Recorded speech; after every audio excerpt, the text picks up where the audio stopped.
नमस्ते प्रणाम दोस्तों, मैं ग्वालियर भी दोस्तों। आज हम लोग बातचीत करने वाले हैं भोजपुरी के हिट मशीन खेसारी लाल यादव जी और पवन सिंह के बहुत ही जबरदस्त बवाल गाने के बारे में, जो कि आते ही पूरी तरह से बवाल और धमाल मचा के रख देगा। तो दोस्तों, अगर आप मेरे चैनल पे नए हैं और खेसारी लाल यादव जी के सच्चे फैन हैं तो वीडियो को दिल से लाइक करके ग्वालियर भी चैनल को सब्सक्राइब करना बिल्कुल न भूले। दोस्तों, सबसे पहले हम लोग बातचीत कर लेते हैं खेसारी लाल यादव जी के गाने के बारे में, जिस गाने का नाम है जीजा जी से सीख ला। इस गाने को लिखे हैं अभिषेक भोजपुरिया और दोस्तों इस गाने में म्यूजिक दिए हैं मोनू सिंह और दोस्तों इस गाने को गाए हैं भोजपुरी का हिट मशीन खेसारी लाल यादव और नेहा राज ने। वहीं पवन सिंह का गाना अंगूरी से बंगूरी, इस गाने को लिखे हैं आशुतोष तिवारी ने। इस गाने में म्यूजिक दिए हैं प्रियांशु सिंह और दोस्तों इस गाने को गाए हैं पावर स्टार पवन सिंह और शिवानी सिंह। अंगूरी से बंगूरी इस वीडियो गाने में नजर आएंगे पवन सिंह और नयना गुप्ता। जीजा जी से सीख ला इस वीडियो गाने में नजर आएंगे भोजपुरी के ग्लोबल स्टार खेसारी लाल यादव और एक न्यू एक्ट्रेस है जिसका पोस्टर में नाम अभी नहीं दिया गया है। अब बात करें गाने की रिलीज डेट के बारे में, तो पवन सिंह के गाने की रिलीज डेट अभी नहीं बताई गई है। हो सकता है 17 से 18 तारीख को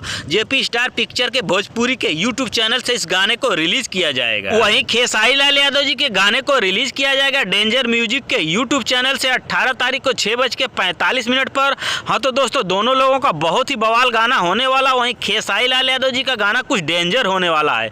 हाँ तो दोस्तों, देखना है कि अब किसका गाना इतिहास लिखता है और किसके फैंस में कितना दम है। खेसारी फैंस बिल्कुल तैयार रहे। 18 तारीख को 6:45 पर डेंजर म्यूजिक के यूट्यूब चैनल पर एकदम गर्दा गर्दा उड़ाने के लिए। धन्यवाद दोस्तों।